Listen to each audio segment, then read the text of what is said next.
Hello, I hope you're well. I'm popping in today to share with you some of my highlights, some of my lessons, and some of my blessings from the year that's been 2020. As we get to the last few days and the pointy end of 2020, I wanted to take some time to really reflect upon the year that's been, what I've learned, how I've grown, the challenges that I've overcome, what I can be grateful for, what I need to let go of that I don't need to take with me into the new year. And then I've got this beautiful space to create my dreams, goals, and desires for the year ahead. So when 2020 clicked over on the 1st of January, there was so much anticipation, there was so much excitement. Brand new decade, brand new start. There was so much hype about 2020. It quickly became apparent though that yes, 2020 was going to be very, very different, but not in the ways that we had planned for. I think it was the middle of January when the virus first was being spoken about, and in China. And at that particular time, it felt like it was so far removed from us. I work in travel as part of what I do in my day-to-day work, and I can tell you that personally I didn't expect the year to unfold the way that it has. So by the end of February, early March, I think it had started to have a real impact upon our movements here in Australia, and things were starting to be tightened. Controls were tightened. What we could do was starting to be restricted. We moved into a period of real uncertainty. I know in my line of work as a travel agent, I was, for the first time in almost 13 years, I was actually cancelling more travel than I was actually booking. That's phenomenal. We weren't prepared for that. Nobody was prepared for what was to come. By the end of March, the company I work for had started to stand down some of its staff because of the volume of cancellations versus the volume of bookings. The income just wasn't there to support the business, so they had to react very quickly to protect the business. So then what it became for us as the frontline staff, these weekly stand down decisions that were being made were causing quite a lot of anxiety, because it would get to Friday morning and you'd be wondering, is my phone going to ring today? Is today going to be the day that, I get the call? And for me personally, having been with the company for so long, there was a lot of anxiety, but as the weeks wore on, it was getting more and more challenging, more and more difficult, trying to source refunds and get people answers and things like that. And it was a real challenge. Then I did receive a call the Friday before my 40th birthday. Initially, I was quite emotional about it because this is an industry that I've been in for almost 13 years. And it's something I'm passionate about. I love working with clients to book their dream trips. I've got clients who are like family. I've got clients who've become friends over the years, and we've got this really close connection. So for me, it was that emotional aspect of it all that really hit home for me. And then I celebrated my 40th birthday pretty much with a lot of restrictions at that time. So the restaurants weren't open or anything like that. So it was a very quiet birthday at home, not like the one that I had planned. Trip to Melbourne, the doTERRA conference, and all of that. So once I had no more work to do and I was at home, things for the year really started to take a big turn. So I had lots of time for reflection, lots of time in solitude, and lots of time just to slow down.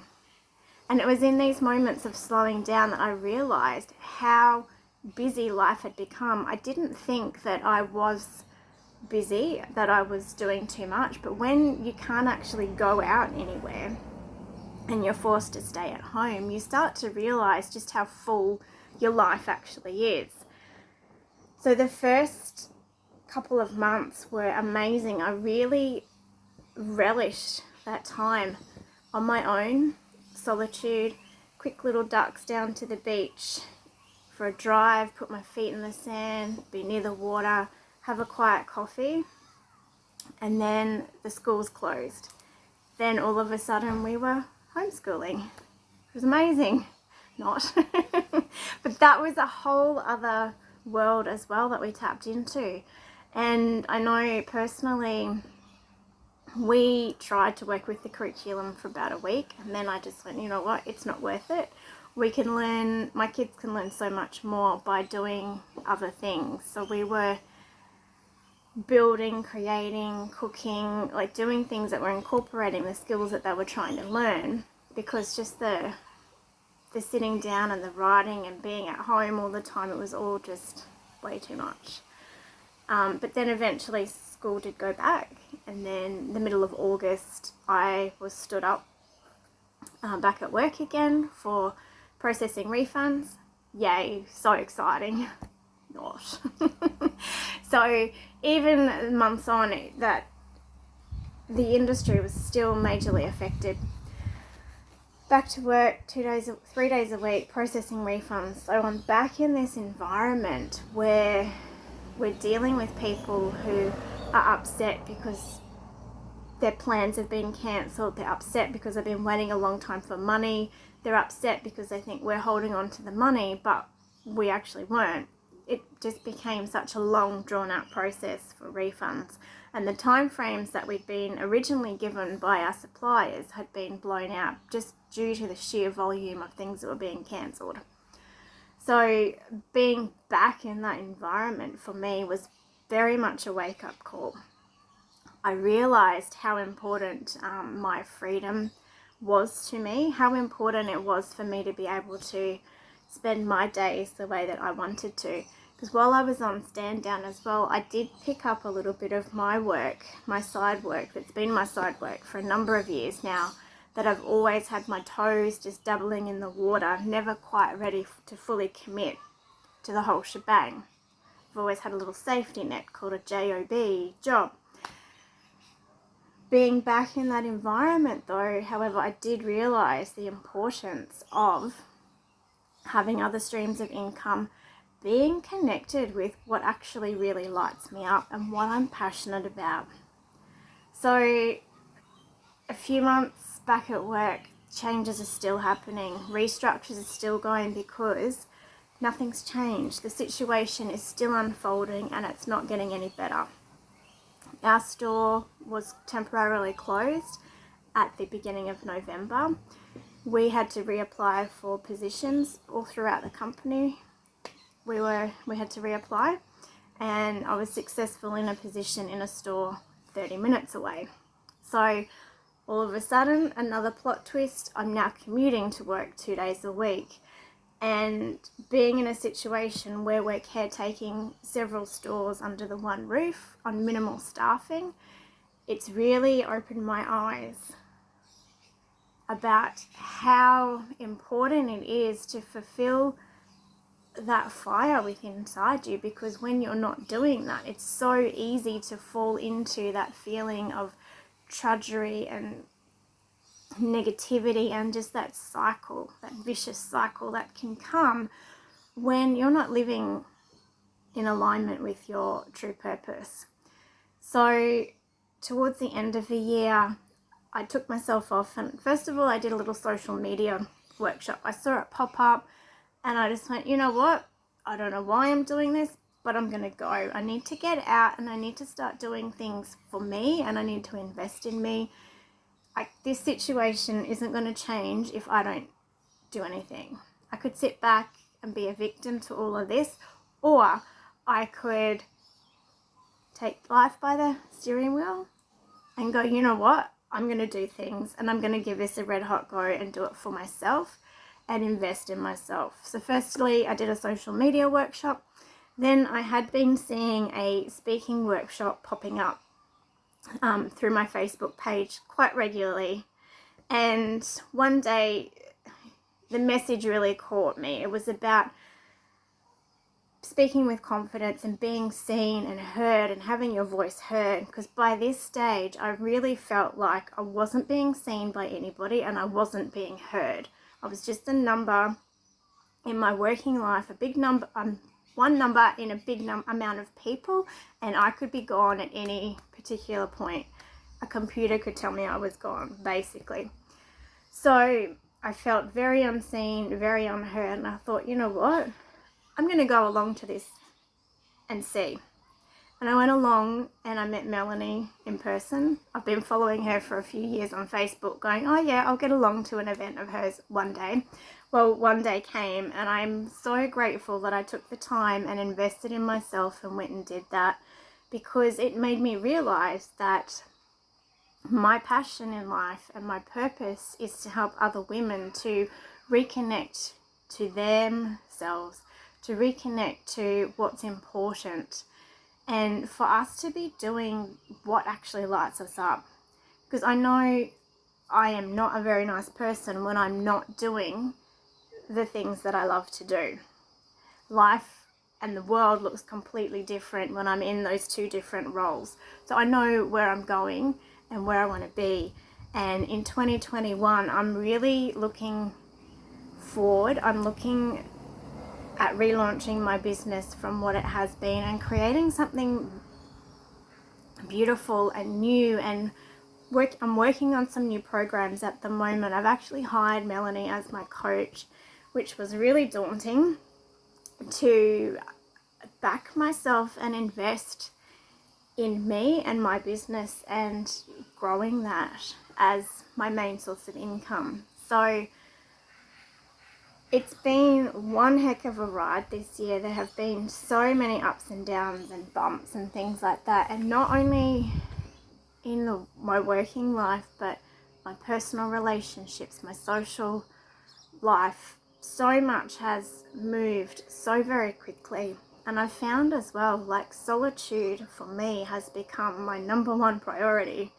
I'm pretty much going to work, spending time with my kids, and then the rest of the time, socialization for me has just fallen by the wayside. I need that time on my own to recharge my batteries, to recuperate, to regenerate, to let my ideas marinate, to just be with myself. Because when I'm out, there's so much going on around me and there's so much happening that I just, being the personality type that I am, I tend to absorb a lot from other people. So I really just need to unplug and disconnect from all of that in my own space when I'm not in work mode.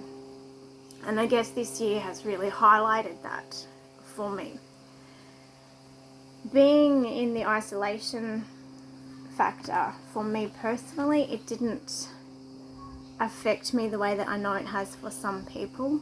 For me, it's actually grown my love of being alone and grown my love of not having to be in places at certain times for certain things. I love just being at home, having a cuppa, sitting outside, listening to the birds, enjoying the breeze, enjoying the fresh air. So 2021 is just around the corner. It's only a few days away. And I don't think that there's going to be a magic switch that flicks over on the 1st of January and makes all the situation that we've experienced in 2020 go away. I feel that this is here going to be with us for quite some time. And perhaps 2021 is learning to be adaptable and flexible and really in tune and in alignment with who we are and our authentic self, and really tapping into our potential and allowing ourselves the time and the space to be who we are, to be authentic, to be real, to be genuine, to say yes only if it feels good to say yes. Otherwise it's a no. To do something because it lights us up, not because we feel obligated. To be flexible, to know that we can have a plan, but we're adaptable and we can change that and we can move that. And pardon me, I think too it's about living in the moment, being more present, because how often are we looking forward to the next thing, you know, the holiday, the dinner date, the this, the that, you know? How often are we actually here in the now, fully present, fully embracing the moments as they click over? So this is what I'm working to incorporate into my 2021. I'd love to hear from you what you're looking forward to the most in 2021. What are your hopes? What are your dreams? What are your desires? What are you going to start doing for yourself in 2021? What are you going to stop doing? What are you going to release from this year and not take with you? And what are you going to embrace more of? I'd love to hear from you. Drop it into the comments or feel free to send me a PM or an email, chanelsoulfulessentials@gmail.com. I'd love to hear from you. Have a great day. Enjoy the last few days of 2020 and I look forward to seeing more of you in 2021. Bye.